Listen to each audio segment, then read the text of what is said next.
അതൊരു നിയമമായിട്ട് മാറും. അതാന്റെ പ്രശ്നം. 10,000 വട്ടം ആചരിച്ചു കഴിഞ്ഞാൽ ഒരു നിയമമായിട്ടത് മാറും. നമ്മുടെ ഇടയിലും അങ്ങനെയുള്ള കാര്യങ്ങളൊക്കെ ഉണ്ട്. കല്യാണം നടത്തുമ്പോൾ കൈ പിടിപ്പിക്കുന്നു, അങ്ങനെ എവിടെയെങ്കിലും കൊടുത്തിട്ടുണ്ടോ? 2 കൈ കൂടെ ചേർത്ത് പിടിപ്പിക്കണമൊന്നുമില്ല എന്ന് കരുതി നമ്മൾ കൈ പിടിപ്പിച്ചില്ലെങ്കിൽ കല്യാണം ആവൂല. അതാന്റെ പ്രശ്നം. ഏതേലും ഭാഷ പറയുകയാണ് അങ്ങനെ വചനത്തിലൊന്നും ഇല്ലാത്തത് കൊണ്ട് ഞാൻ ഈ കല്യാണത്തിൽ രജിസ്റ്ററിൽ മാത്രമേ ഒപ്പുവെപ്പിക്കുന്നുള്ളൂ, കൈകൾ തമ്മിൽ കൂട്ടിപ്പിടിപ്പിക്കുന്നില്ല എന്ന് പറഞ്ഞു പോയാൽ ആ പേഴ്സണൽ ട്രാൻസ്ഫറിന് ഇനി അധികം നാള് അവിടെ വേണ്ടി വരികയില്ല. അപ്പൊ ഇതൊക്കെ ട്രഡീഷനിൽപ്പെട്ട കാര്യങ്ങളാണ്. പക്ഷേ ശ്രദ്ധിക്കണം, ചില പാരമ്പര്യങ്ങൾ ആചരിക്കുന്നത് കൊണ്ട് ഒരു പ്രശ്നവുമില്ല. കാരണം അത് സ്വർഗരാജ്യവുമായി ബന്ധപ്പെട്ട കാര്യങ്ങളല്ല. എന്നാൽ സ്വർഗരാജ്യവുമായി ബന്ധപ്പെട്ട കാര്യങ്ങൾക്ക് പാരമ്പര്യത്തെ മുൻപിൽ നിർത്താൻ പാടില്ല. അതിനെ 2ാം സ്ഥാനത്തേക്ക് മാറ്റിവെക്കണം. അതാണ് ഇവിടുത്തെ പാഠം. ചില ആളുകൾ പറഞ്ഞു, എന്താ പ്രശ്നം? ഇവിടെ വീഞ്ഞില്ല, ഈ പാത്രത്തിന് എന്താ കുഴപ്പം? അത് നമ്മുടെ പാരമ്പര്യത്തിന് യോജിച്ചതല്ല. അവരുടെ ആശയത്തിലുള്ള മറുപടി ഞാൻ പറയുകയാണ്.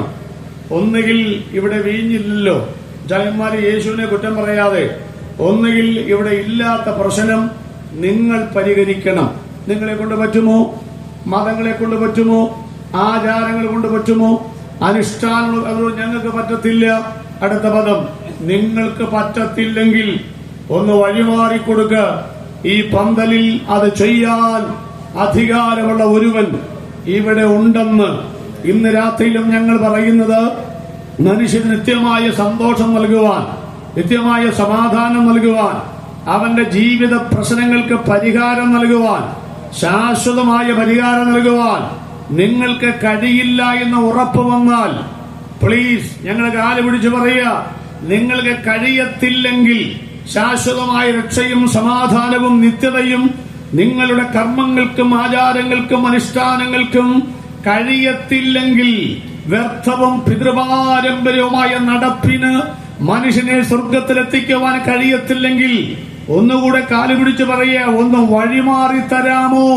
ഇന്ന് രാത്രിയിൽ അതിനെ സാധിപ്പിച്ചെടുക്കുവാൻ കഴിയുന്ന യഹൂദാ ഗോത്രത്തിലെ സിംഹമായവൻ, ഒന്നിനും വഴിമാറാത്തവൻ ഇന്ന് രാത്രി പന്തലിൽ വന്നിട്ടുണ്ടെന്ന് താങ്കൾക്ക് കഴിയാഞ്ഞതിനെ സാധിപ്പിക്കേണ്ടതിന്, ന്യായപ്രമാണത്തിന് കഴിയാഞ്ഞതിനെ സാധിപ്പിക്കേണ്ടതിന്, കർമ്മങ്ങൾക്ക് കഴിയാഞ്ഞതിനെ, ആചാരങ്ങൾക്ക് കഴിയാഞ്ഞതിനെ, അനുഷ്ഠാനങ്ങൾ കഴിയാഞ്ഞതിനെ, പതിറ്റാണ്ടുകളായി വെച്ചു പുലർത്തുന്ന 10 പൈസയുടെ ഗുണമില്ലാത്ത വ്യർത്ഥമായ പാരമ്പര്യങ്ങൾ കഴിയാഞ്ഞതിനെ സാധിപ്പിക്കേണ്ടതിന് ഇന്ന് രാത്രി യേശു പന്തലിലെത്തിയിട്ടുണ്ട്.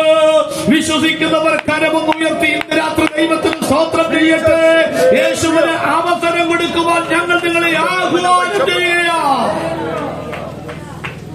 ഈ പാരമ്പര്യമൊക്കെ എല്ലാം അങ്ങ് തകർക്കണമെന്ന് ഞാൻ പറയത്തില്ല, എല്ലാം ഒന്നും. പക്ഷേ രക്ഷിക്കപ്പെടാനും സ്നാനപ്പെടാനും വിശുദ്ധിയിലേക്ക് വരാനും വേർപാടിലേക്ക് വരാനും ഒക്കെ എന്നതായി തടസ്സം. ഇന്ന് തടസ്സമെന്ന് ഇപ്പൊ രക്ഷ, ഒത്തിരി പേർക്ക് രക്ഷിക്കപ്പെടണം എന്നുള്ള അവിടെ വരെ വന്ന് നിൽക്കുക. സ്നാനമില്ല, പിന്നെ സ്നാനത്തിലേക്ക് വരുന്നില്ല. ഇത് പറഞ്ഞ് സ്നാനപ്പെട്ടാൽ ഞാന് ഒരു മകനേ ഉള്ളൂ എന്റെ വീട്ടിൽ, 2 ചേച്ചിമാര്. മൂവാച്ച വഴി നടക്കുന്ന ഒരു ജനറൽ കൺവെൻഷന് പോകാൻ എന്റെ പഴയ സൂട്ട് കേസുമായി പോകുമ്പോൾ അമ്മ പറഞ്ഞു, ഈ കൂട്ടും കൂട്ടായ്മയ്ക്കും പോകുന്നു, പക്ഷെ മുങ്ങിയേച്ചെങ്ങാനും ഇങ്ങോട്ട് വരരുത്. ഒരു അന്ത്യശാസനം പോലെ. എന്താ അമ്മ അങ്ങനെ പറഞ്ഞെന്നറിയില്ല. അമ്മ ഞാൻ മുങ്ങിയത് അത് അമ്മയോടുള്ള വൈരാഗ്യം കൊണ്ടൊന്നുമല്ല. ഞാൻ മൂവാച്ചയുടെ നെല്ലാടിൽ ചെന്നിരിക്കുമ്പോൾ എന്റെ പാസ്റ്റർ പറഞ്ഞു, യോയിസോര മുങ്ങുന്നുണ്ടോ? ബൈബിൾ കോളേജിൽ പഠിച്ച 2 വർഷമായി, മുങ്ങിയിട്ടില്ല. അപ്പൊ പറഞ്ഞു, ഇല്ല. ഞാനുണ്ട്, വേറൊരു മാത്യു വർഗീസും ഉണ്ട് അവിടെ. അദ്ദേഹം CSIക്കാരൻ, ഞാൻ യാക്കോബായക്കാർ. അന്ന് വിദേശ മിഷണറി ഫ്രാങ്ക് പപ്പാൻഡ്രിയ സ്നാനത്തിനുള്ള ആഹ്വാനം നൽകി. ഞായറാഴ്ച രാവിലെ 7 മണിക്ക് ബൈബിൾ ക്ലാസ് കഴിഞ്ഞു. 1 മൈൽ ദൂരം പോയി വേണം സ്നാനമേൽക്കാൻ ഒരു കുളത്തിൽ. സ്നാനത്തിലുള്ളവർ മുൻപോട്ട് വരാൻ പറഞ്ഞു. 81 പേർ, 8-1.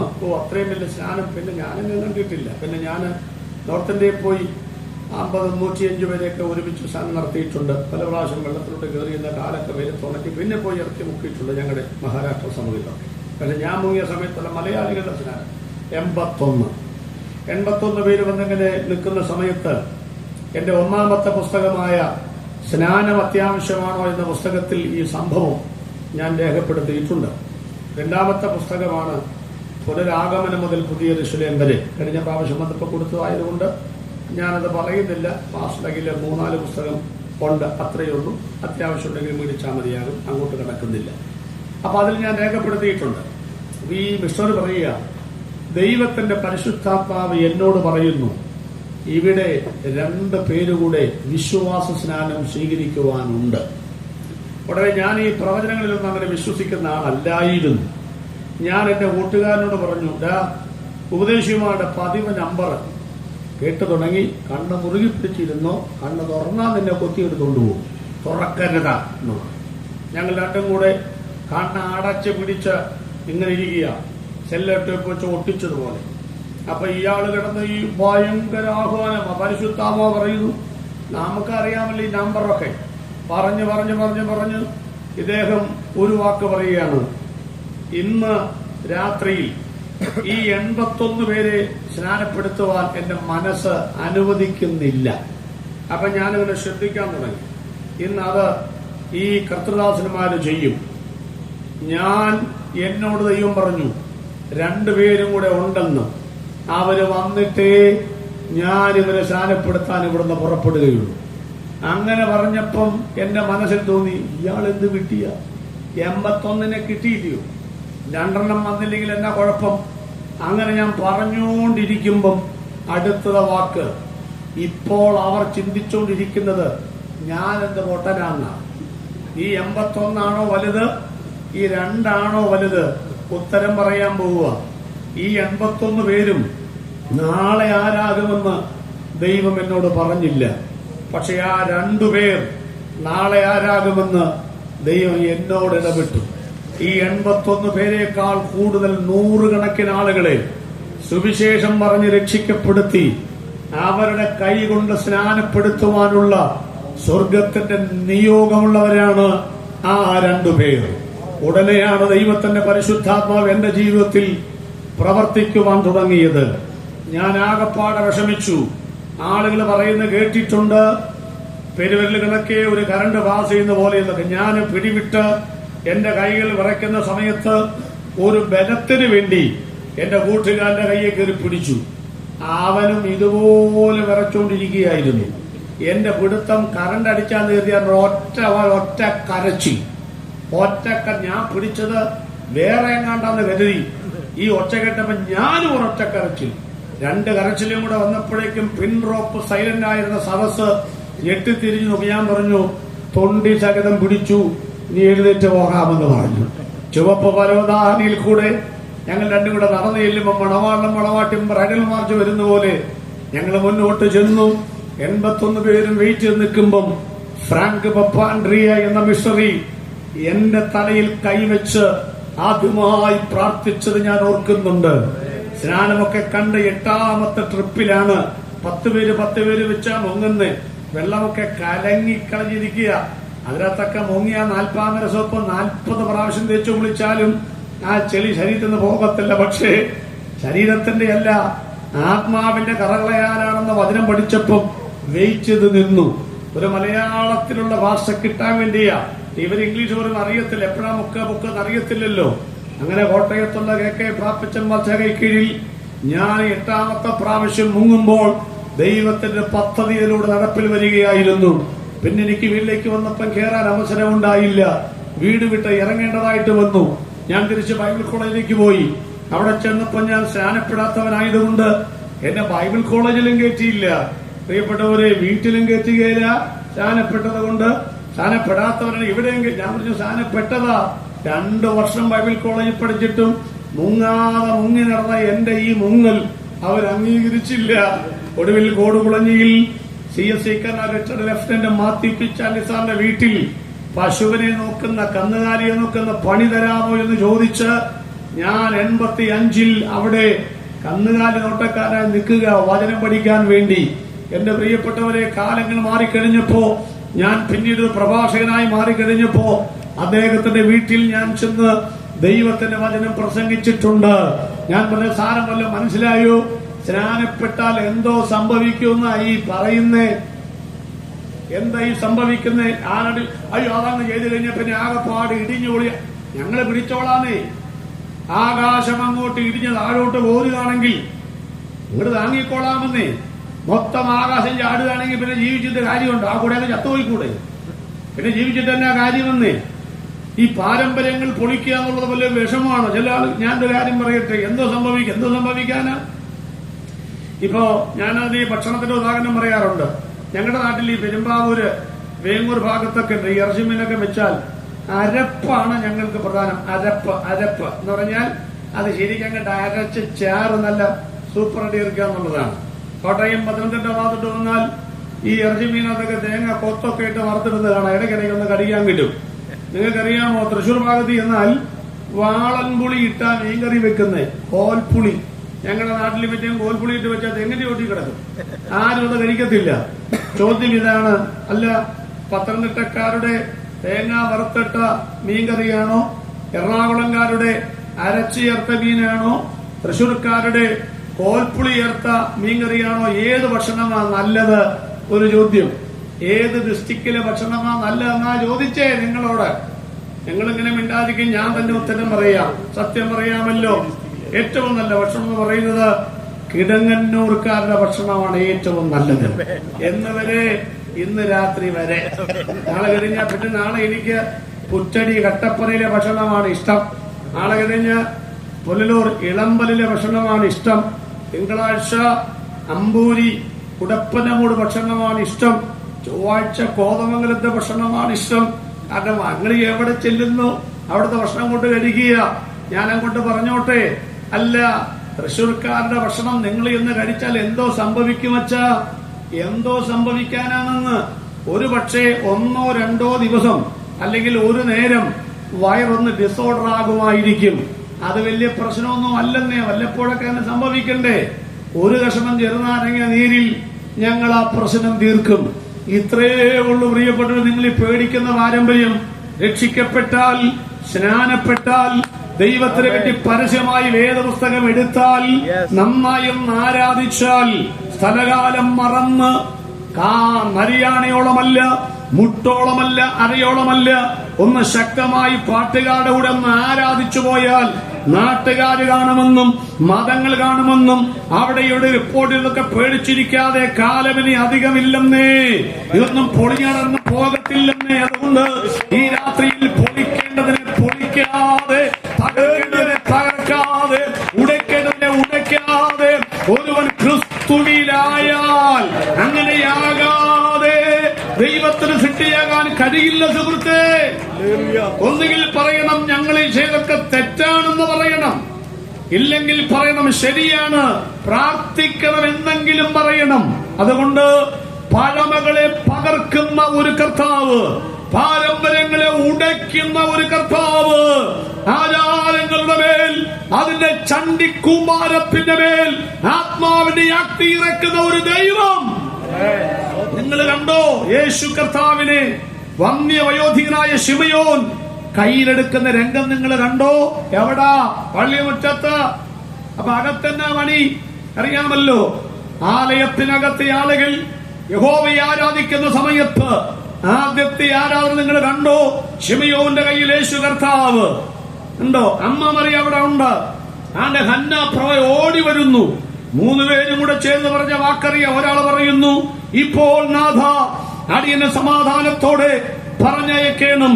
പ്രവാചക പറയുന്നു, ഞാൻ പറഞ്ഞില്ലേ രക്ഷകൻ വരുമെന്ന്. മറിയുടെ ഉള്ളിലറിയാം ഇവൻ ആരാണെന്ന്. ആ 3 പേരും ചേർന്നപ്പോൾ ആലയത്തിനകത്ത് ആരാധന അവിടെ ക്ലോസ് ചെയ്തിട്ട് യേശു എവിടെയാണോ ഇരിക്കുന്നത്, 2-3 പേർ എന്റെ നാമത്തിൽ കൂടി വരുമ്പോൾ അവരുടെ നടുവിലേക്ക് പള്ളിയുടെ അകത്തളം വിട്ട് മുറ്റത്തിരിക്കുന്ന യേശുവിന്റെ ചുറ്റുമിരിക്കുന്നവരുടെ ഇടയിലേക്ക് പരിശുദ്ധാത്മാവ് ഇറങ്ങി വന്നതുപോലെ യെരൂശലേം ദേവാലയത്തിനകത്ത് ആരാധന നടക്കുമ്പോൾ 120 മേൽ പരിശുദ്ധാത്മാവ് ഇറങ്ങി വന്നതുപോലെ ഇന്ന് രാത്രിയിൽ പാരമ്പര്യ തയ്യാറാകുന്നെങ്കിൽ, ആചാരങ്ങളുടെ തയ്യാറാകുന്നെങ്കിൽ, മാളിക മുറിയിൽ ഇറങ്ങിയ ദൈവത്തിന്റെ പരിശുദ്ധാത്മാവ് ആലയത്തിന്റെ മുറ്റത്തേക്ക് ഇറങ്ങി വന്ന പരിശുദ്ധാത്മാവ് ഇന്ന് രാത്രിയിൽ കരമടിച്ചാരാധിക്കുന്നു. നിന്റെ അകപ്പളത്തിലേക്ക് ഇരുത്തികളൊക്കെ ഇറങ്ങി വരികയും നിന്നെ പുതിയ സൃഷ്ടിയാക്കുവാൻ എന്റെ ദൈവത്തിന് കഴിയുകയും ചെയ്യും. അറിയതിനെ പൊളിക്കുന്നേ, അതിനൊക്കെ വരട്ടെന്നേ. ഫറവോൻ ഇങ്ങനെ പേടിപ്പിച്ചവന്റെ പഞ്ചതന്ത്രങ്ങൾ, അവരെ കൊണ്ടുപോകുന്നത് ഇവരെ കൊണ്ടുപോകാവട്ടെ, അവിടെ നിർത്തി. രണ്ടാമത്തിലേക്ക് വരാം. ഒന്ന് എന്ത് ചെയ്യണം? പഴമകൾ എന്ത് ചെയ്യണം? പൊളിക്കേണ്ടതിനെ പൊളിക്കണം. അങ്ങനെ പൊളിച്ചവർ ഒരു സ്വത്രം ഉറക്കപ്പറ സ്വത്രം. രണ്ടാമത്തത് പുതിയതിനെ എന്ത് ചെയ്യണം? അംഗീകരിക്കണം. ഒയ്യോ, അത് വലിയ പാഠം. രണ്ട് പാർട്ടികളെ അവതരിപ്പിച്ച് ആ ഭാഗം വിടാം. പുതിയതിനെ അംഗീകരിക്കുക. ഒന്ന് ശൗൽ എന്ന പൗലോസ്, രണ്ട് പത്രോസ് എന്ന ശീമോൻ. രണ്ടുപേരെ ഒന്ന് അവതരിപ്പിച്ച് ആ ഭാഗം പെട്ടെന്ന് അവസാനിപ്പിക്കുക, സമയത്ത് നിർത്താൻ വേണ്ടിയ. ഒന്ന് ശൗൽ എന്ന പൗലോസ്. ശൗലിങ്ങനെ പറയുകയാണ്, ഈ മാർഗക്കാരെയൊക്കെ ഞാൻ തല്ലിക്കൊല്ലും. അധികാരപത്രവും മേടിച്ച് ഇങ്ങനെ പോരുക. ഇങ്ങനെ കുതിരപ്പുറത്ത് 19 ആളുകളൊക്കെ ആയിട്ട് ഇങ്ങനെ പോരുക. ന്യായപ്രമാണം സംബന്ധിച്ച് പരീക്ഷനായതുകൊണ്ടാണ്. നല്ല എരിവ. ഈ മാർഗക്കാരെല്ലാം കൊല്ലണം. അധികാരപത്രമുണ്ട്, പഠിച്ചോളൂട്ടോ. എന്റെ ഭാവന ചിറക് വിടർത്തുകയാണ് ഞാൻ. അദ്ദേഹം കുതിരപ്പുറത്ത് കയറി കുളമ്പടി ശബ്ദം കേട്ടപ്പോഴേ പ്രാർത്ഥനാ മനുഷ്യനായ അനന്യാസ് എന്ന ഉപദേശിയുടെ അകത്തളത്തിൽ ആ ശബ്ദം കേട്ടു. അദ്ദേഹം മുഴങ്കാൽ മടക്കി പ്രാർത്ഥിക്കുവാൻ ആരംഭിച്ചു. ഇങ്ങനെയാണ്: യഹോവേ, കർത്താവേ, ബലവാനും ബലഹീനം തമ്മിൽ കാര്യമുണ്ടായാൽ അവിടുന്ന് എവിടെ നിൽക്കും? ഈ അധികാരപത്രവും കുതിരശക്തിയും ആളുകളും ഈ കൊച്ചു സഭയിലേക്ക് കയറി വന്നാൽ എന്തോ ചെയ്യും ഞങ്ങള്? ഇവരെല്ലാം വാളുകൊണ്ട് തലവെട്ടി എടുത്തുകൊണ്ട് പോകത്തില്ലയോ? ശരിയല്ലേ? നമ്മുടെ സഭയിലേക്ക് അങ്ങനെ വരാത്തോണ്ടല്ലേ നമ്മളൊക്കെ പിടിച്ചു നിൽക്കുന്നത്. പണ്ട് PG വർഗീസ് സാറ് പറഞ്ഞൊരു ഉദാഹരണം മനസ്സിൽ തങ്ങിയിട്ടുണ്ട്. എന്താണെന്നറിയാമോ? ആണ്ടെ ഒരു രഹസ്യ ആരാധന സ്ഥലത്തോട്ട് 2 ആളുകൾ കയറി വന്ന് മേളിലോട്ട് 2 വെടി വെച്ചിട്ട് പറഞ്ഞു, 2 മിനിറ്റ് സമയം തരും, 5 മിനിറ്റ് സമയം തരും, എടുക്കാനുള്ളതൊക്കെ എടുത്ത് മക്കളോ പുസ്തകമോ ജീവനുമുള്ള സ്ഥലങ്ങളൊക്കെ വിടാം, അല്ലാത്തവരെ മേളിലോട്ട് വെച്ച് വെടി നെഞ്ചിനോട്ട് വെച്ച് നെഞ്ച് തുളച്ച് നിങ്ങളെ കൊന്നുകളയും. അവര് രൂക്ഷമായി നോക്കി നിൽക്കുകയാണ്.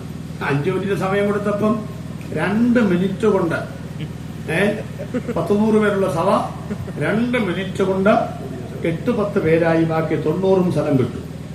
ഇവരെ വിളിച്ചു, നിങ്ങൾ പോരുന്നില്ല. അവർ പറഞ്ഞു, പോരുന്നില്ല, ജാകാൻ പോവുക. എല്ലാം പോയി കഴിഞ്ഞപ്പം ഈ വന്നവർ ചോദിച്ചു, തീവ്രവാദികൾ ചോദിച്ചു, ഒക്കെ പോയോ? പോയി. വാതിലങ്ങടച്ചേക്കാൻ പറഞ്ഞു. ജാവുകാന്ന് ഉറപ്പായി. കുറ്റിയിട്ടേക്കാൻ പറഞ്ഞു. എന്നിട്ട് പറഞ്ഞു, തമ്പരങ്ങെടുത്ത് നമുക്ക് ആരാധിക്കാമെന്ന്. എന്നാന്ന് ചോദിച്ചു. കുറെ നാളായി ഞങ്ങൾ ശക്തമായി ഒന്ന് ആരാധിച്ചിട്ട്, നന്നായി ആരാധിക്കുന്ന സഭ ഏതാണെന്ന് അന്വേഷിച്ച് നടക്കുക. ഇവിടെ വന്നപ്പം കുറെ എണ്ണം അനങ്ങാതിരിക്കുന്ന കണ്ടു. 2 വെടി മേലോട്ട് പൊട്ടിച്ചപ്പം മനസ്സിലായി ഡ്യൂപ്ലിക്കേറ്റ് എല്ലാം പോകുന്നു. എനിക്ക് ഡ്യൂപ്ലിക്കേറ്റിന്റെ കൂടെ ആരാധിക്കുന്ന ഇഷ്ടമില്ലാത്തതുകൊണ്ട് ഈ നിൽക്കുന്നല്ല, എന്നാ വന്നാലും ചാകാൻ നമുക്കൊന്ന് ആരാധിക്കാമെന്ന് പറഞ്ഞ് മണിക്കൂർ ആരാധിച്ചെന്നൊരു കഥ ഞാൻ കേട്ടിട്ടുണ്ട്. പ്രിയപ്പെട്ടവരെ, ഇവിടെ സംഭവിച്ചതൊക്കെ തന്നെയാ. ഈ അനന്യാസ് ഉപദേശി മുട്ടുമടക്കി പ്രാർത്ഥന പറഞ്ഞു, കർത്താവേ, ഇതിനകത്തൊട്ടെങ്ങാനും വന്ന് കയറിയാൽ ഒരെണ്ണം കാണുകയില്ല. അതുകൊണ്ട് ഞാൻ പറയുന്ന ഭാഷ ഇതാണ്: യേശുക്രിസ്തുവിന്റെ രക്തം ദമസ്കോസിന്റെ പടിവാതിലിൽ വിശ്വാസത്തോടെ വരച്ചിട്ട് അനന്യാസ് പറഞ്ഞു, ഈ വരവിട്ട് അവൻ ഇപ്പുറത്തോട്ട് കടക്കല്ലേ കർത്താവേ എന്നിങ്ങനെ പ്രാർത്ഥിച്ചുകൊണ്ടിരുന്ന് കാണും. ദൈവം നമ്പുരാൻ ദാനിയേലിന്റെ പ്രാർത്ഥന കേൾക്കുന്നവന്, രേഖയെ മാറ്റി എഴുതുവാൻ കഴിവുള്ളവന്, പ്രാർത്ഥനാമുറിയിൽ ഇറങ്ങി വരുന്നവന്, കിലുവാതിൽ തുറന്ന് പ്രാർത്ഥിച്ചാൽ വരുന്നവന്, ആ പടിവാതിക്കൽ വന്നപ്പോൾ അവന്റെ സൂര്യപ്രകാശത്തെ വെല്ലുന്ന വെട്ടും അവന്റെ കണ്ണിലടിച്ചെന്താ കാര്യം? അവന്റെ കയ്യിലടിച്ചിട്ട് കാര്യമില്ലെന്നേ. കാല് വെട്ടിയാലും കൂടെ അവൻ ചെന്ന് ഒറ്റക്കാല ചെന്ന് കുത്തിക്കൊല്ലും. ഇവന്റെയൊക്കെ കാഴ്ചപ്പാടിനാണ് കുഴപ്പം. ഈ ആളുകളൊക്കെ കാഴ്ചപ്പാടിനാ കുഴപ്പം. ഹൃദയദൃഷ്ടി പ്രകാശിക്കാത്തതാ പ്രശ്നം. അവന്റെ കണ്ണിലേക്ക് ഇരുട്ട് കയറി കഴിഞ്ഞപ്പോ നിങ്ങൾ കണ്ടോളണം. നമ്പർ 1, കുതിര പറയുന്നു, ഞാൻ ഇനി നിന്റെ കൂടെ ഇല്ല. കാരണം അന്ധനായ ഒരുവന്റെ കുതിരയായത് ഞാൻ എന്നൊക്കെ പറഞ്ഞാൽ നാണക്കേടാ. ഞാൻ നിന്റെ കൂടെ ഇല്ല. വാള് പറഞ്ഞു, എടാ കണ്ണുള്ള പത്രോസ് പണ്ടൊരു വെട്ടിയിട്ട് കഴുത്തേലല്ല കൊണ്ടത്, കാതയിലാ കൊണ്ടത്. രണ്ട് കണ്ണുമില്ലാതെ പൊട്ടക്കണ്ണം നീ വെട്ടിയാൽ എവിടെ കൊള്ളും? അതുകൊണ്ട് ഞാനും നിന്റെ കൂടെ യാത്ര ചെയ്യാൻ താല്പര്യമില്ല. കൂടെ വന്ന 19 ആളുകൾ പറഞ്ഞു, പൊട്ടക്കണ്ണനാണോ ഞങ്ങളെ നയിക്കുന്നത്? ഞങ്ങളും നിന്റെ കൂടെ ഇല്ല. ഒരാളും അവന്റെ കൂടെ ഇല്ല. പിന്നെയുള്ള അധികാരപത്രമാ. ബേരിയ ഭാഷയൊന്നും ഇറങ്ങിയിട്ടില്ലല്ലോ. ഇപ്പോഴല്ലേ കണ്ണു കാണാൻ മേലാതായത്. ആരുടെ പേരാദ്യം വായിക്കാൻ നിർവാഹമില്ല. ചുമ്മാ നിൽക്കുന്ന ആ ശൗലിന്റെ കയ്യിൽ ദൈവാത്മം പിടിച്ചിട്ട് പറഞ്ഞു, അനന്യാസിന്റെ അടുത്തോട്ട് ചെല്ല്. അവിടെ ചെന്നപ്പോ സംഭവിച്ച കാര്യം അറിയാമോ? മുട്ടയിൽ നിൽക്കുന്ന അനന്യാസ് എഴുന്നേറ്റ് നിന്ന് കാണും. നടന്നു വന്ന ശൗല് മുട്ടുകുത്തി കാണും. അടുത്ത സംഭവം എങ്ങനായിരിക്കും? ഭാവനാപരമായി, ശൗലേ സഹോദര കാഴ്ച പ്രാപിക്കുക. ബലഹീനനായ അനന്യാസിന്റെ കരം ഇവന്റെ തലയിലോട്ട് വെച്ചപ്പം തിമിരം കണക്കെ ചെതുമ്പൽ കണക്കെ താഴെ വീണു. ഒരു ദൂത് പറയുകയാണ് കേട്ടോ, ആത്മാവിൽ നൃത്തം ചെയ്ത് ആരാധിക്കാൻ പറ്റുന്നവര് സ്ഥലകാല വ്യത്യാസമില്ലാതെ ആരാധിച്ചു കൊള്ളണം. പുച്ഛിക്കുന്നതിനെ ചുംബിപ്പിക്കുന്നവനാണ് നമ്മുടെ ദൈവം. പുറങ്കാലുകൊണ്ട് തട്ടിക്കളയുന്നതിന് കരങ്ങൾ കൊണ്ട് കെട്ടിപ്പിടിപ്പിക്കുന്നവനാണ് ദൈവം. അധരങ്ങൾ കൊണ്ട് വേണ്ടെന്ന് പറയുന്നതിന് അധരങ്ങൾ കൊണ്ട് ആലിംഗനം ചെയ്യിപ്പിക്കുന്നവനാണ് ദൈവം.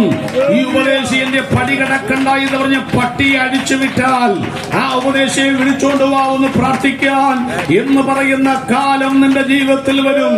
വിശുദ്ധ വേദപുസ്തകത്തിന്റെ പേജുകൾ കീറി നീ കപ്പലണ്ടിയും അതുപോലെ മറ്റും പൊതിയാൻ നീ കൊണ്ടുപോയാൽ നിന്റെ കീറി പറഞ്ഞ നെഞ്ചത്തെ ഈ പുസ്തകം വെച്ച് അന്ത്യശ്വാസം വലിക്കുന്ന കാലം വരും. ഇന്ന് രാത്രി ഒന്നുകൂടെ പറയുകയാണ്, നീ മത്സരിക്കുന്ന ആരോടാന്നറിയാമോ? മുള്ളിന് നേരെ ഉദയ്ക്കരുത്. യഹൂദാ ഗോത്രത്തിലെ സിംഹത്തിനെതിരെയാ പാപം ചെയ്യുന്നത്. ഇന്ന് രാത്രിയിൽ പ്രായാധിക്യത്തിൽ ചുമയും കുറയും വന്ന് ഗതികെട്ട് കർത്താവിന്റെ പിറകെ പോകാതെ, സിക്സ് പാക്ക് ഉള്ളപ്പോൾ, മസിൽ പവർ ഉള്ളപ്പോൾ, പണമുള്ളപ്പോൾ ഇന്ന് രാത്രി കൂടവാ. അനുഗമിക്കുവാൻ കൊള്ളാകുന്ന ഒരുവൻ, ആരാധിക്കുവാൻ കൊള്ളാകുന്ന ഒരുവൻ ഇന്ന് രാത്രി ഒന്നുകൂടെ പറയുമ്പോൾ കരമടിക്കണം. പുച്ഛിക്കുന്നതിനെ ചുംബിപ്പിക്കുന്നവനാണ്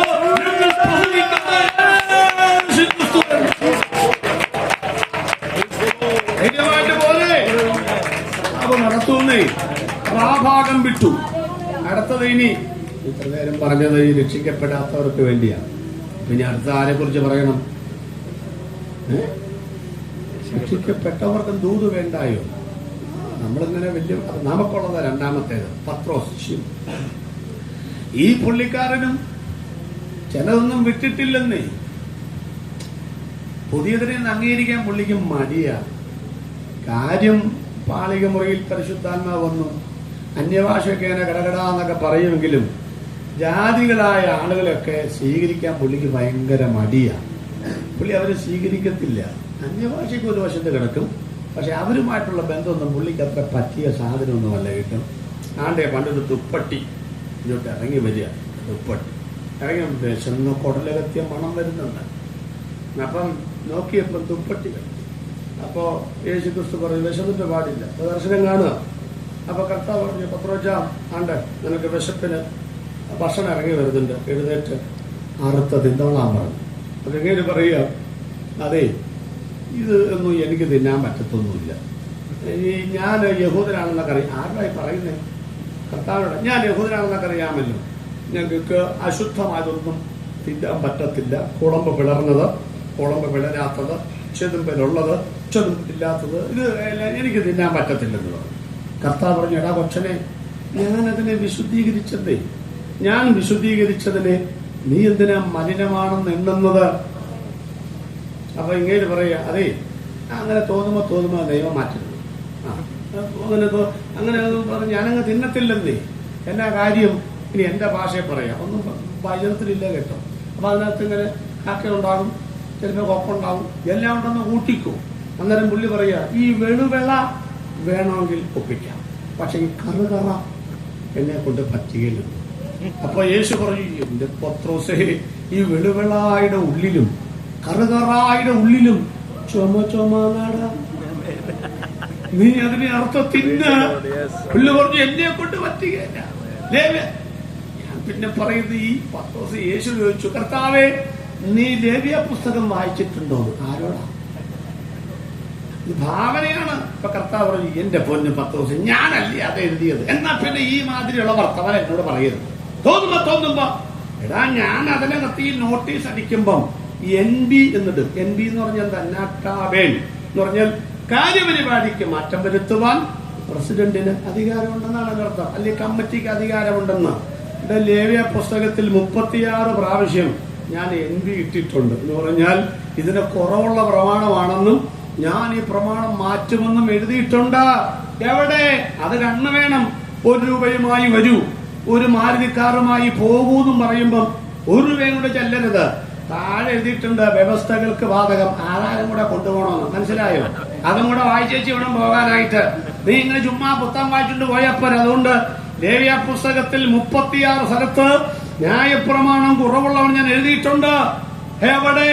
അതിന്റെ പൂർത്തീകരണ മോനെ ഗലാത്യലേഖനം. ആ 36 കുറവുകൾ ചൂണ്ടിക്കാണിക്കുന്ന പുസ്തകമാ ഗലാത്യലേഖനം. അതുകൊണ്ട് യഹൂദൻ എന്നുള്ള കാര്യപരിപാടിക്ക് ഞാൻ മാറ്റം വരുത്തി. 2 കരങ്ങൾ നെഞ്ചോട് ചേർന്നിരിക്കുന്ന പോലെ യഹൂദനെയും ജാതിയെയും ഞാൻ ക്രൂശിൽ സ്വീകരിച്ചു കഴിഞ്ഞു. ഞാൻ പറഞ്ഞു, എനിക്ക് ഈ വകടപാടൊന്നും പറ്റുകയില്ല. മര്യാദയ്ക്ക് ഉപ്പട്ടി വലിച്ചെടുത്തോ, ഇല്ലെങ്കിൽ ഞാൻ തീപ്പെട്ടി ഉറച്ച് കത്തിക്കുന്നു. ഇവനൊക്കെ പറഞ്ഞ പോലെ യാതൊരു കാര്യത്തിലും കർത്താവെന്ന് വലിച്ചെടുക്കും. ചെറിയ ആള് മാറ്റാനൊക്കത്തില്ലെന്നേ. ഞാൻ ഈ കഴിഞ്ഞ ദിവസം കുറിശിന്യൂന്റെ ക്ലാസ്സിൽ ഒരു 3 ദിവസത്തെ ക്ലാസ് എടുത്തു. എന്താണെന്നറിയാമോ? പറിച്ചു കളയണോ മുറിച്ചു കളയണോ? ഒന്ന് പറഞ്ഞു. പറിച്ചു കളയണോ മുറിച്ചു കളയണോ? എന്തുവാ വേണ്ടതെന്ന് വെച്ചാ പറിച്ചു കളയണോ മുറിച്ചു കളയണോ? ഉപവാസത്താലും പ്രാർത്ഥനയാലുമല്ലാതെ ഏത് ജാതി? കൊക്കോ ജാതിയല്ല. ഏത് ജാതി?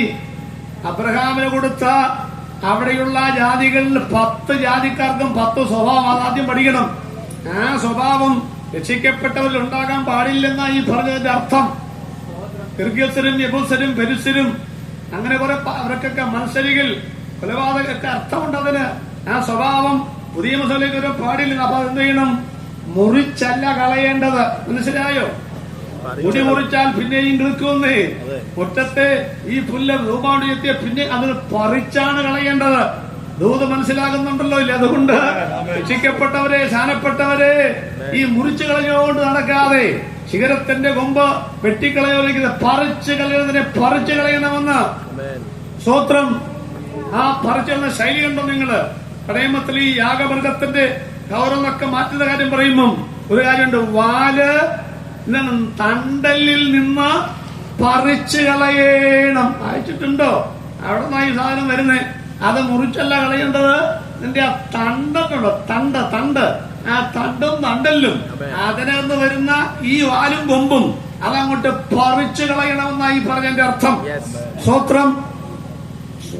ഒന്നും പറയുന്നില്ല. സ്തോത്രം. അപ്പൊ മുന്നോട്ട് പോകാം. അപ്പോ പത്രോസ് പറഞ്ഞു ഒക്കത്തില്ല. അങ്ങനെ യേശുവിനെ തോൽപ്പിച്ച സന്തോഷത്തോടെ പുള്ളിയിരിക്കുമ്പം കോളിംഗ് ബെല്ലിൽ വിരലമർന്നു.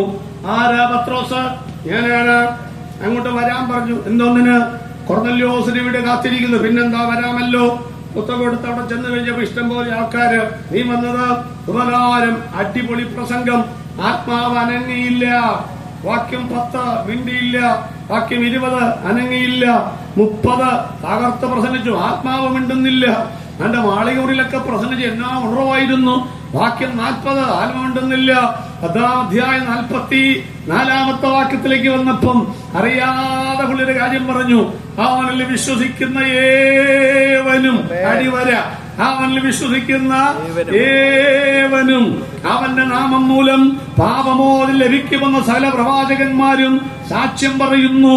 ഇത്രയും വാക്യം പറഞ്ഞ് മിണ്ടാതിരുന്ന പരിശുദ്ധാത്മാവ് അവനിൽ വിശ്വസിക്കുന്ന ഏവനും എന്ന് പറയും. പറയുകയും അടുത്ത വാക്ക്, ഈ വാക്കുകളെ പത്രോസ് പ്രസ്താവിക്കുമ്പോൾ തന്നെ വചനം കേട്ടവരുടെ മേൽ പരിശുദ്ധാത്മാവ് ഇറങ്ങി വന്നു. അവർ അന്യഭാഷ ദൈവത്തെ സ്തുതിച്ചു. അപ്പോഴാണ് ഇവന്റെ കണ്ടത്. ഇവൻ പറയണം, നമ്മെ പോലെ പരിശുദ്ധാത്മാവ് ലഭിച്ച ഇവരെ സ്നാനപ്പെടുത്തി കൂടാതെ വണ്ണം വെള്ളം വിലക്കുവാൻ ഇനി ആർക്ക് കഴിയും? നിനക്കേ കഴിയത്തുള്ളൂ കുഞ്ഞി. അതുകൊണ്ട് ഇവന്റെ കണ്ണും തുറന്നു. ഇവൻ പുതിന് അംഗീകരിച്ചെന്ന് രക്ഷിക്കപ്പെട്ട നമ്മുടെ ഇടയിലേക്ക് എന്ന് വരട്ടെ. അവൻ സകല ജാതിയിൽ നിന്ന് ഗോത്രത്തിൽ നിന്ന് ദൈവത്തിനായി വിലയ്ക്ക് വാങ്ങിയിരിക്കുന്നു. തങ്കച്ചോര കൊണ്ട് വീണ്ടെടുക്കപ്പെട്ട ദൈവങ്ങളുടെ മഹത്വം മനസ്സിലായവർ ഒന്ന് കരമടിച്ച് ദൈവത്തെ സ്തുതിക്കട്ടെ. നിങ്ങളോ അന്ധകാരത്തിൽ നിന്ന് അത്ഭുത പ്രകാശത്തിലേക്ക് നിങ്ങളെ വിളിച്ചവന്റെ സൽഗുണങ്ങളെ ഘോഷിപ്പാൻ തക്കവണ്ണം തിരഞ്ഞെടുക്കപ്പെട്ട ജാതി, ഒറ്റ ജാതി, ഇറങ്ങിയ ജാതി, രാജകീയ പുരോഹിത വർഗം, വിശുദ്ധ വംശം, സ്വന്തം ജനം ഒരിക്കലും കൂടെ കരമടിച്ച് ദൈവത്തെ സ്തുതിക്കട്ടെ. പുതിയ ദിനെ അംഗീകരിപ്പിക്കുന്നവനാണ് ദൈവം. അവസാനത്തെ കാര്യങ്ങളെ പറഞ്ഞ് അങ്ങ് നിർത്തുക. എന്താ മൂന്നാമത്തെ കാര്യം? പഴയതിനെ പൊളിച്ചു, പുതിയതിനെ അംഗീകരിച്ചു. ഇനി അതിനെ അനുഗ്രഹിക്കണം. അപ്പോ മാറ്റം വരും. അനുഗ്രഹിക്കുന്ന കൂടെ കണ്ടോണം. കണ്ടേ, കല്യാണ വീട്ടിലിങ്ങനെ വിളമ്പി വരിക. വീഞ്ഞ് ഈ കല്യാണ വീട്ടിൽ ചിലക്കൊരു കുഴപ്പമുണ്ടെന്നറിയാമോ? സദ്യമെല്ലാം കഴിഞ്ഞിട്ട്, ഈ നമ്മുടെ നാട്ടിലൊക്കെ പണ്ടൊക്കെ സദ്യ കഴിഞ്ഞിട്ട് പുറത്ത് ഒരു സ്റ്റൂള്, 5-6 കസേര, ബീഡി, സിഗരറ്റ് മുറുക്കാനൊക്കെ പണ്ടിടും. ഇപ്പൊ ഇടുകയില്ല. കാരണം ഒരു സിഗരറ്റ് എടുക്കും, ബാക്കി പോക്കറ്റിലിട്ടുകൊണ്ട് പോകും. അതാണ് ഇപ്പൊ ആരും ഇടുകയില്ല. മുറുക്കാൻ ഒരു കഷ്ണം തിന്നും, ബാക്കി ഇതാണ്ട് ഇപ്പൊ ആരും ഇടത്തില്ല. പിന്നക്കാരൊക്കെ മാറിക്കാണും. അവർക്കൊരു പണി എന്താണെന്ന് വെച്ചാൽ, ഈ തിന്നേച്ചിരിക്കുന്നവരുടെ പണി ഇതിന്റെ കുറ്റം പറയുക എന്നുള്ളതാണ്. വേറെ യാതൊരു പണിയില്ല. ആ പുളിശ്ശേരി എങ്ങനെ ഉണ്ടായിരുന്നു, ഇങ്ങനെ കുറ്റം പറയുക എന്നുള്ളതാണ് തിന്നേച്ചിരിക്കുന്നവന്റെ പണി. എല്ലാ കല്യാണത്തിനും കൊച്ചുമോനെയും കൊണ്ട് പോകുന്ന ഒരു അപ്പച്ചനുണ്ടായിരുന്നു. എല്ലാ കല്യാണത്തിനും കുറ്റവും പറയും. അപ്പൊ ഒരു സ്ഥലത്ത് വെടിപ്പായ സ്ഥലത്ത് ഒരു കുറ്റവുമില്ല. കൊച്ചുമോൻ ചോദിച്ചു, അമ്മാപ്പാ ഈ കല്യാണത്തിന് വല്ല കുറ്റമുണ്ട്? അപ്പൊ പറഞ്ഞു, ആ പഴത്തിന് ഉപ്പില്ലായിരുന്നു. എന്തെങ്കിലും ഒരു കുറ്റം പറയാനുള്ളവര് പറഞ്ഞിരിക്കും. ഞാൻ ഈ വീട് പ്രവേശനത്തിന് പ്രസംഗിക്കുന്ന ഒരു പ്രസംഗമുണ്ട്. അവൻ സകലവും നന്നായി ചെയ്യും. ഇപ്പൊ അത് കൺവെൻഷനും പ്രസംഗിക്കുന്നുണ്ട്. അതിന്റെ ഒരു ചിന്ത പറയാം. അതായത് ഈ വീട് പ്രവേശനമൊക്കെ നടത്തുമ്പം നിങ്ങൾ വീടിന്റെ പണികളെല്ലാം കഴിഞ്ഞിട്ട് പ്രവേശനം നടത്തരുത്. ദൈവത്തെ ഓർത്ത്. എന്താണെന്നറിയാമോ? അത് പൊളിച്ചു കളയേണ്ടി വരും. കാരണം ഈ കാണാൻ വരുന്നവൻ വീട് കണ്ടേച്ചും ബിരിയാണി തിന്ന് ഐസ്ക്രീം തോട്ട് തിന്നുകൊണ്ട് നടക്കുമ്പോൾ വീട് കാണുന്ന രംഗമുണ്ട്. അടുക്കള ചെല്ലുമ്പം അടുക്കള ചെറുതായിട്ട്, ഇവരുടെ അടുക്കളയാണ് അത്. ബെഡ്റൂമിൽ ചെല്ലുമ്പം കുറച്ചും കൂടെ വീതി, നിങ്ങളാണ് അവിടെ വന്ന് കിടക്കുന്നത്. പട്ടിക്കൂടിന് വരെ കുറ്റം പറയും. നമ്മൾ സത്യം പറഞ്ഞാൽ ഇത് കാണുകയാണെങ്കിൽ അന്നേരം വീട് കത്തിച്ചു കളയാൻ തോന്നും. ലോൺ കൊടുത്ത് കഷ്ടപ്പെട്ട് വീട് പണിതപ്പോൾ നാട്ടുകാർക്ക് ഒരു സദ്യ കൊടുക്കാൻ വേണ്ടി വിളിച്ചതാ. അതുകൊണ്ട് ഞാൻ നിങ്ങൾക്കൊരു പുതിയ ബുദ്ധി ഉപദേശിച്ചു തരികയാണ്.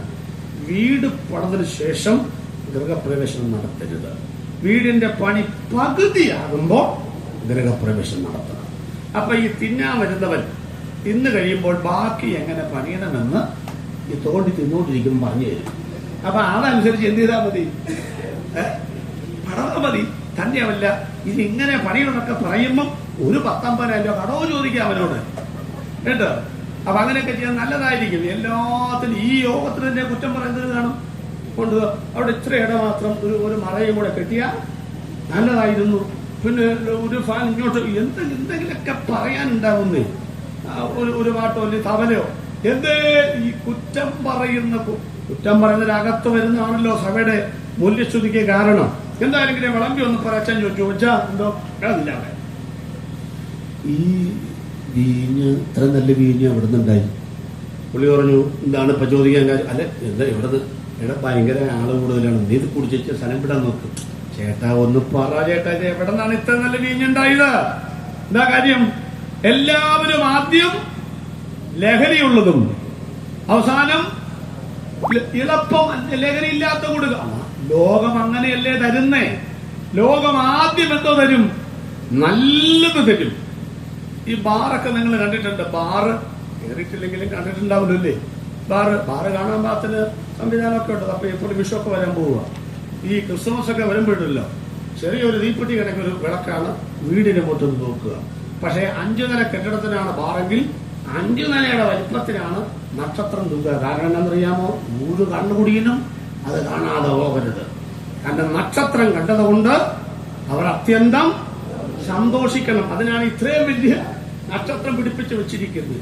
പണ്ട് 2 കള്ളൂരിമാര് കയറി വെച്ചും അവര് പറഞ്ഞു, ഇടാ നക്ഷത്രം കണ്ടതുകൊണ്ട് അത്യന്തം സന്തോഷിച്ചു. കയറി കുടിച്ച് മയ എന്ന് പറഞ്ഞ് പുറത്തോട്ട് ഇറങ്ങിയപ്പം തോളെ കൈയ്യൊരു ചളിയ എന്തോ നമ്മുടെ വീട്ടിലേക്കുള്ള വഴി ഏതാന്ന് ഒരുത്തൻ.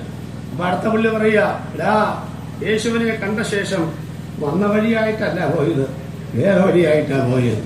എന്തോ ഈ കഴിഞ്ഞ ദിവസം പുറത്തിയിരുന്ന പുള്ളി ക്രിസ്മസിനെ കള്ളും കുടിച്ച് ഓട്ടോറിക്ഷ കയറി വണ്ടി വിട്ടു. ഞങ്ങളുടെ സകലത്തിൽ വിശ്വാസിലെ വണ്ടി കയറിയാ പോയത്. അവിടെ ഞാൻ നിർത്താ, അയാൾ പോയിട്ട് തിരിച്ചു വരുന്നില്ല ഇതുപോലെ. അപ്പൊ ഞങ്ങളുടെ അവരെ വിശ്വാസി അവിടെ ചെന്നു. അപ്പം പുള്ളി അവിടെ കന്ന് കയറി കിടക്കുക ഒരു കട്ടിലയില് ഒരു മുറിക്കയില്. അപ്പൊ ചേച്ചിയെ അപ്പൊ ചേച്ചി ചേട്ടൻ ഇങ്ങോട്ട് വന്നു, കാശ് ഒന്നില്ല. ഏത് ചേട്ടൻ? ആണ്ട ചേട്ടൻ വന്നു. എപ്പോ? ഞാൻ കണ്ടില്ലല്ലോ. പുള്ളി കഥയെ നോക്കിച്ചു പറയാ, ഇതെന്റെ ചേട്ടനല്ലാന്ന്.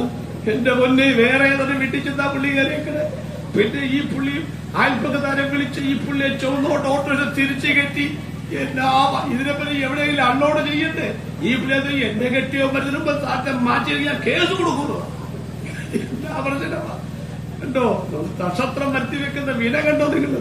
അപ്പോ ഇവര് ബാറ് കണ്ടിട്ടുണ്ടോ നിങ്ങള്?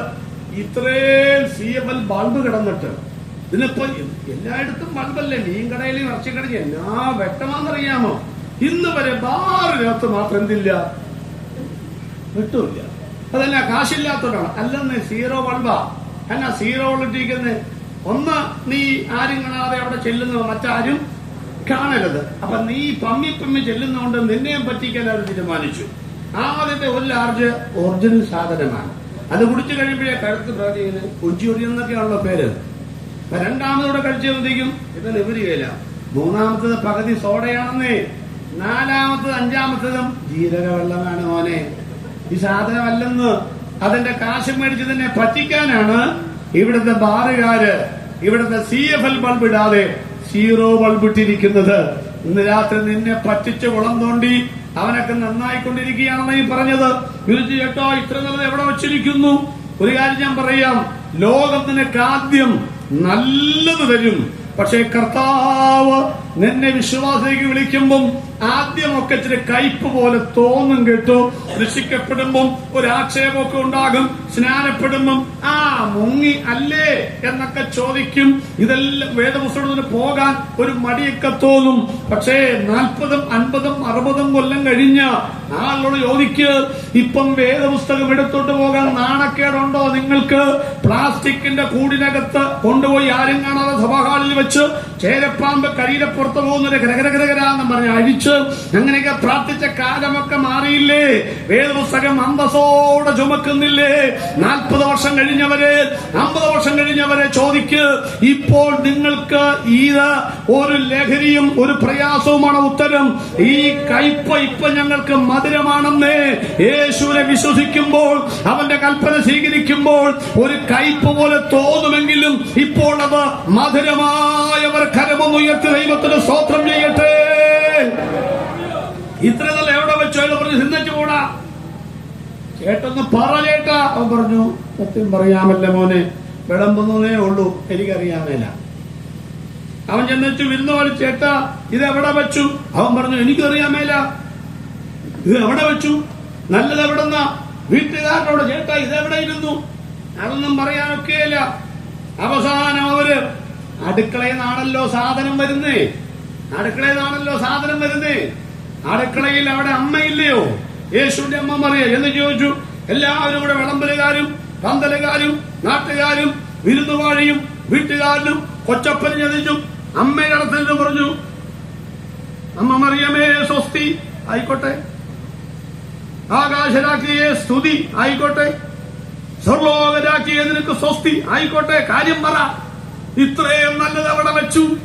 എന്ത് നല്ലത്? അല്ല, ഇത്രയും നല്ല വീഞ്ഞ് അവിടെ വെച്ചു. എന്നോട് തന്നെ ചോദിക്കുന്നോ? അമ്മയ്ക്കറിയാൻ മേലാത്ത വല്ലതും ഉണ്ടോ ലോകത്തിൽ? ഈ നാട്ടുകാരെ വിചാരം അമ്മയ്ക്കെല്ലാം അറിയാമെന്ന. അമ്മ പറഞ്ഞ, എന്റെ പൊന്നുമക്കളെ എനിക്കറിയാമേല. അമ്മയ്ക്കറിയില്ലേ? ഇല്ല. അമ്മയ്ക്ക് പറ്റില്ല. പറ്റില്ല. ഇടമക്കളെ, ഈ വീട്ടിൽ വീഞ്ഞില്ലെന്ന് ഞാനല്ലേ ആദ്യം അറിഞ്ഞത്? ആണല്ലോ. നമ്മുടെ വീട്ടിലെ ഞങ്ങളുടെ വയൽക്കുളയിലൊക്കെ ഉണ്ട്. ചിലപ്പോ സാമ്പാർ അങ്ങ് തീർന്നു പോകും. ആണ്ടാ അച്ചായൻ അമ്മമ്മ പാത്രം എടുത്തുകൊണ്ട് പോകുന്നതും കാണാം, ഇരട്ടി സാമ്പാറുമായിട്ട് വരുന്നതും കാണാം. നമുക്കറിയാം അത് കഞ്ഞിവെള്ളമാണ്. നമ്മുടെ ആളൊക്കെ എന്തോ ഒരു അത്ഭുതം ചെയ്യുന്നു. അപ്പൊ അടുക്കളയിലെ ആദ്യം കാര്യം അറിയുന്നേ. അമ്മ പറഞ്ഞു, മക്കളെ ഇത് ഇല്ലെന്നറിഞ്ഞത് ഞാനാണെന്നേ. ഞാൻ അടുത്ത കൂടെ കേട്ടോളൂ മക്കള്, ഇവിടെ ഇല്ലായ്മ അറിഞ്ഞത് ഞാനാ. എനിക്ക് ഈ പ്രശ്നം പരിഹരിക്കാൻ കഴിയുമായിരുന്നെങ്കിൽ ഈ പ്രശ്നം ഞാൻ മുറ്റത്തോട്ട് കൊണ്ടുപോകത്തില്ലായിരുന്നു. കൊണ്ടുപോകുമോ നിങ്ങള്?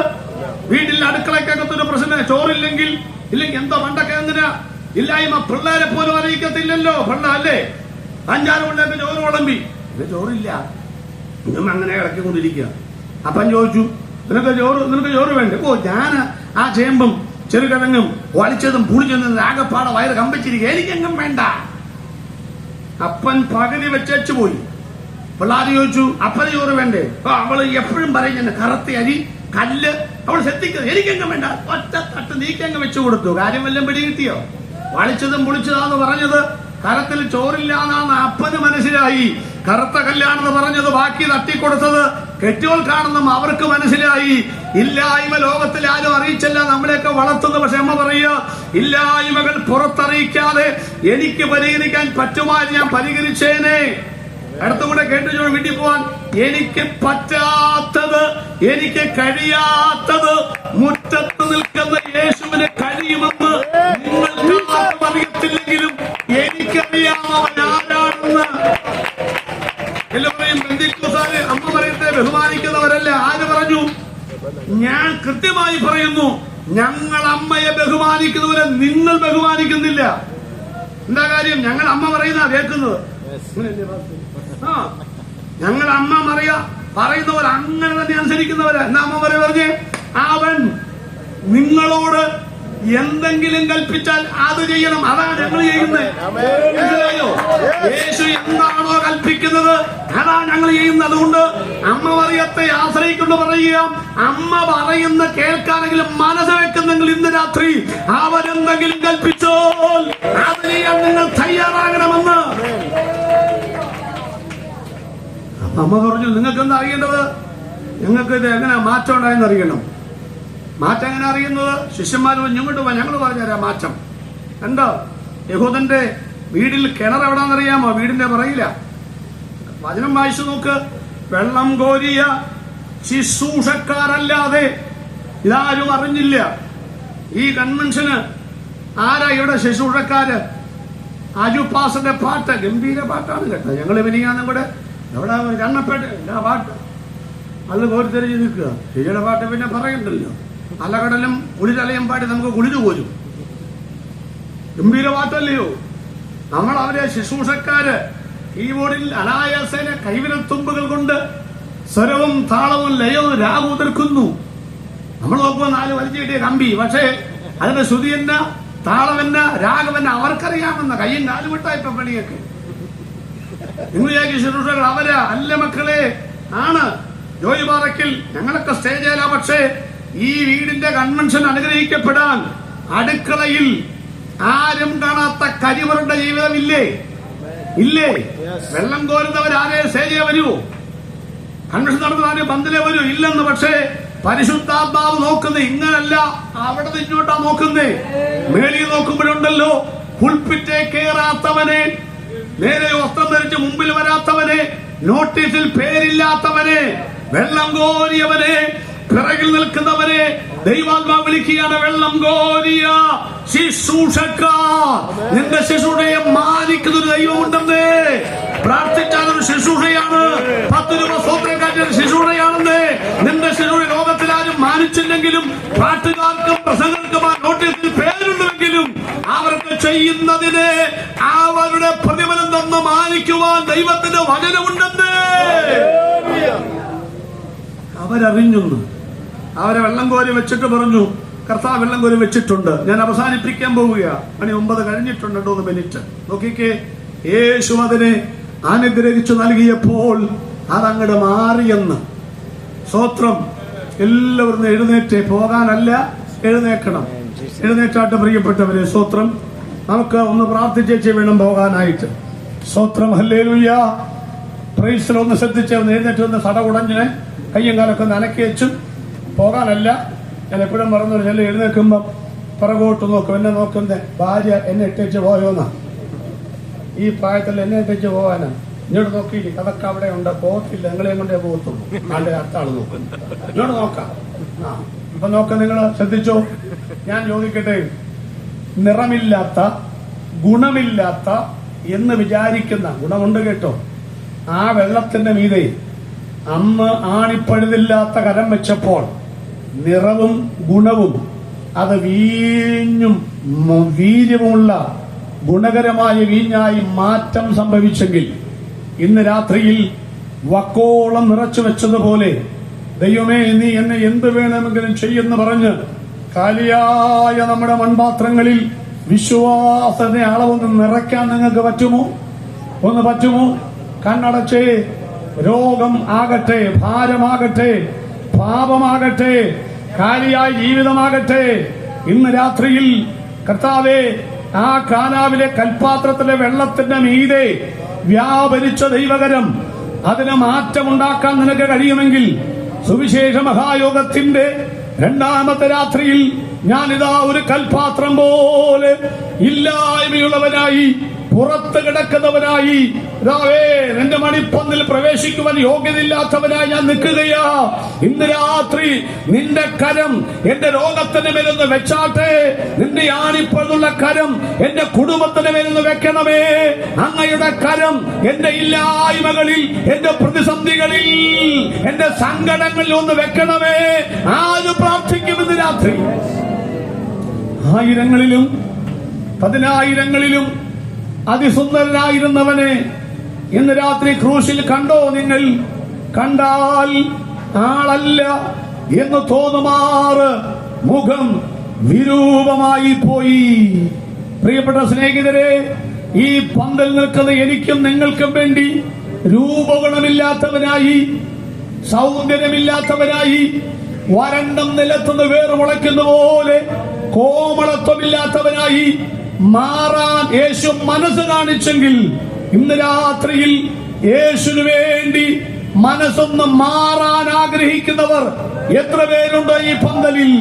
പഴയ പാരമ്പര്യങ്ങളെ പൊളിക്കാൻ, ശീലിച്ചു വന്ന പാപങ്ങളോട് ഉപേക്ഷിക്കാൻ, കണ്ണുകുടിയാകട്ടെ, വീടിവലിയാകട്ടെ, ഏത് പാപ സ്വഭാവമാകട്ടെ, ഇന്ന് രാത്രി പഴയതിനോട് വിട പറയാൻ എന്നെ കൊണ്ട് പറ്റത്തില്ല, പക്ഷേ എന്നെ സഹായിക്കണമേ എന്ന് പ്രാർത്ഥിക്കാൻ ആഗ്രഹിക്കുന്ന ആരെങ്കിലും ഉണ്ടോ ഇന്ന് രാത്രി?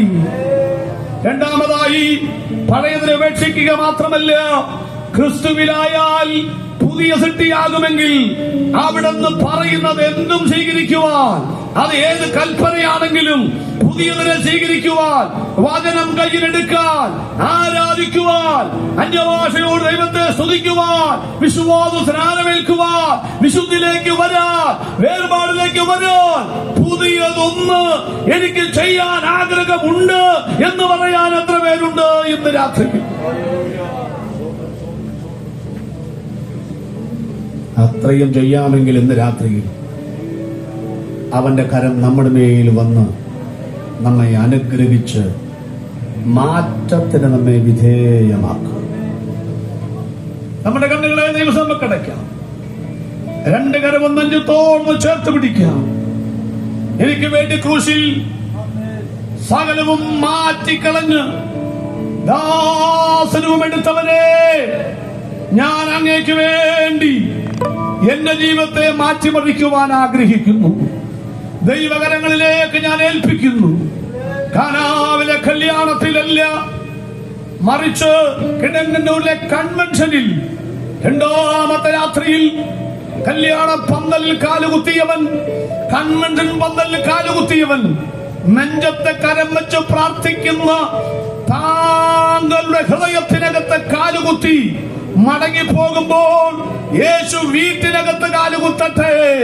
വീട്ടിനകത്തുള്ള പൈശാചിക ബന്ധനങ്ങൾ കരം വെച്ച് പ്രാർത്ഥിക്കുന്ന ഹൃദയത്തിൽ നിന്നും ആന്തരിക അവയവങ്ങളിൽ ആവരിക്കുന്ന രോഗത്തിന്റെ വൈറസുകൾ ഇന്ന് രാത്രിയിൽ യേശുക്രിസ്തുവിന്റെ നാമത്തിൽ മാറ്റം വരുമെങ്കിൽ രണ്ട് കരവും ചേർത്തടിച്ച് ഇന്ന് രാത്രി ആ മാറ്റമൊന്ന് സ്വീകരിക്കട്ടെ.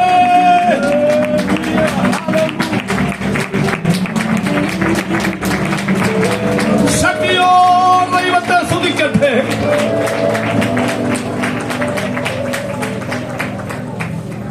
സത്യവചനം കേട്ടു നീ വാ,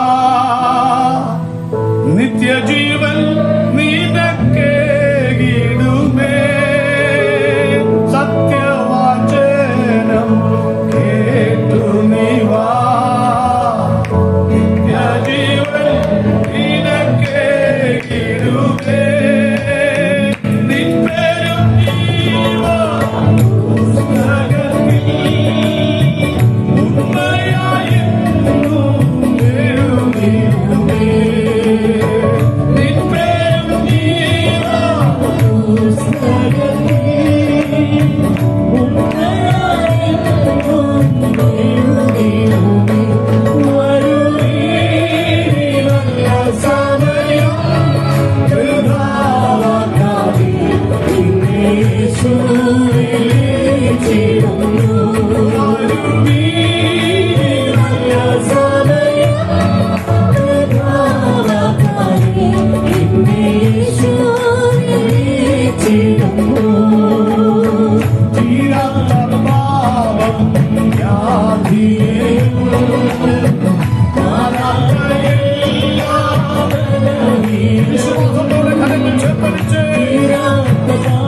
നമ്മുടെ തലകളെ വണക്കാം, ദൈവസന്നിധിയിൽ പ്രാർത്ഥിക്കുക. ഈ സുവിശേഷ മഹായോഗത്തിന്റെ രണ്ടാമത്തെ ദിന രാത്രിയിൽ മാറ്റമില്ലാത്ത ദൈവത്തിന്റെ വചനം അതിശക്തമായി സംസാരിപ്പാൻ അഭിഷിക്തദാസനെ ദൈവം കരങ്ങളെടുത്തല്ലോ. മാറ്റം വരുത്തുന്ന യേശുവിനെ ഇന്ന് രാത്രി ഇവിടെ ഉയർത്തുവാൻ അതേ നമ്മുടെ തലമുറകൾക്ക് മാറ്റം വരുത്താൻ കഴിയും. നമ്മുടെ സ്വഭാവങ്ങൾക്ക് മാറ്റം വരുത്താൻ കഴിയും. തകർന്നതിനെ പണിത് മാറ്റം വരുത്താൻ കഴിയും. ഇന്ന് രാത്രി എനിക്കൊരു മാറ്റം വേണം. ഈ ശബ്ദപരിധിക്കുള്ളിൽ ഇവിടെ ഇരിക്കുന്നവരും അതിവിദൂരിൽ നിന്നുകൊണ്ട് കേൾക്കുന്നവർ ഒരു മാറ്റം വേണം എന്ന് ആഗ്രഹിക്കുന്നവരും ശാന്തമായി നിങ്ങൾ ദൈവത്തോട് പ്രാർത്ഥിക്കുക. ഹല്ലേലൂയ. ദൈവമേ, ഇന്ന് രാത്രി എനിക്ക് എന്നെ ഒരു മാറ്റം വരുത്തി എന്നെ അയക്കണം. എൻ്റെ ഭവനത്തിനൊരു മാറ്റം ഉണ്ടാകണം. എൻ്റെ കുടുംബജീവിതത്തിൽ ഒരു മാറ്റം ഉണ്ടാകണം. മാറ്റമില്ലാതിരിക്കുന്ന അനേക വിഷയങ്ങൾ എൻ്റെ ജീവിതത്തിലുണ്ട്. ഇന്ന് രാത്രി ഹൃദയ നുറുക്കത്തോടെ പ്രാർത്ഥിച്ചാൽ ഒരു അത്ഭുത സാക്ഷ്യം പറയുന്ന മാറ്റം ദൈവം വരുത്തും. 2026 അല്ല, 2025 മാറ്റം വരുത്താൻ ദൈവത്തിന്റെ പദ്ധതിയെങ്കിൽ അത് പ്രാപിച്ചിട്ടേ പോകാവൂ.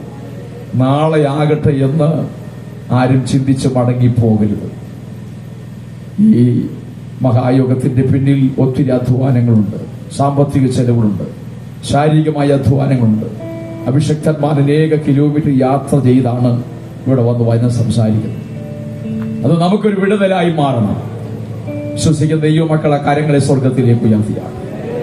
അഭിഷക്തന്മാർ നിങ്ങൾക്ക് വേണ്ടി പ്രാർത്ഥിക്കുമ്പോൾ ആ മാറ്റം നിങ്ങളുടെ ശാരീരിക മണ്ഡലങ്ങളിൽ, ആത്മീക മണ്ഡലങ്ങളിൽ, മാനസിക മണ്ഡലങ്ങളിൽ ദൈവത്തിന്റെ ആത്മാവിനാൽ സംഭവിക്കും. നമുക്കൊന്നിച്ച് ദൈവസ്ഥിതി പ്രാർത്ഥിക്കാം. കർത്തദാസനെ വചനം സംസാരിപ്പാൻ ബലപ്പെടുത്തിയല്ലോ. അടുത്ത ദിവസങ്ങളിൽ പല സ്ഥലങ്ങളിൽ കടന്നുപോയി വചനം സംസാരിക്കേണ്ടതുണ്ട്. നല്ല ബലവും കൃപയും നൽകുവാൻ വേണ്ടി പ്രാർത്ഥിക്കാം. മാറ്റമില്ലാത്ത ദൈവത്തിന്റെ വചനം പിന്നെയും സംസാരിപ്പാൻ തന്നെ ദൈവം ശക്തീകരിക്കട്ടെ. കാനാവിലെ കല്യാണത്തിന് പ്രശ്നങ്ങളെ മാറ്റി ഒരത്ഭുത സാക്ഷ്യമാക്കി. ആമേൻ. അത്ഭുതങ്ങൾ അടയാളങ്ങളുടെ ആരംഭമായി ദൈവം ചെയ്തെങ്കിൽ ഇന്ന് രാത്രിയിലും ചില അടയാളങ്ങൾ, ചില അത്ഭുതങ്ങൾ നമ്മുടെ ജീവിതത്തിൽ ചെയ്യുവാൻ നമ്മുടെ കർത്താവ് നമ്മുടെ മധ്യയെ കടന്നു വന്നിട്ടുണ്ട്. ഒന്നിച്ച് നമുക്ക് പ്രാർത്ഥിക്കാം. നാളെയും വൈകുന്നേരം കൃത്യം 6 മണിക്ക് പ്രാർത്ഥിച്ച് നാളത്തെ മീറ്റിംഗ് ആരംഭിക്കും. പ്രാർത്ഥനയോടുകൂടെ ദൈവമകൾ കടന്നു വരണം. ഇപ്പോൾ കർത്താവിന്റെ ദാസൻ പ്രിയ സജിമോൻ പാഷ മുൻപോട്ട് കടന്നു വന്ന് പ്രാർത്ഥിക്കുകയും പാഷ PM ഫിലിപ്പ് അവറുകൾ ആശീർവാദം പറയുകയും ചെയ്യും. പരിശുദ്ധനായ ഞങ്ങളുടെ നല്ല ദൈവമേ, സ്വർഗീയ പിതാവേ, ഈ അനുഗ്രഹീതമായ നല്ല രാത്രിക്കായി നന്ദിയുള്ള ഹൃദയത്തോട് ഞങ്ങൾ അങ്ങയെ സ്തുതിക്കുന്നു, സ്തോത്രം ചെയ്യുന്നു. ദൈവസ്ഥലിൽ ആഗ്രഹിച്ച് പ്രാർത്ഥിച്ച സുവിശേഷ മഹായോഗത്തിന്റെ 2ാമത്തെ രാത്രിയിൽ ഞങ്ങളുടെ അഭിഷിക്ത ദാസനിലൂടെ ഞങ്ങൾക്ക് നൽകിയിട്ടുന്ന വിലപ്പെട്ട ദൈവിക സന്ദേശത്തിനായി സ്തോത്രം. സ്വർഗത്തിൽ എന്നേക്കും സ്ഥിരമാക്കപ്പെട്ട ഞങ്ങളുടെ വചനം കർത്താവെ ഒട്ടും കുറയ്ക്കാതെ ഏതാത്മ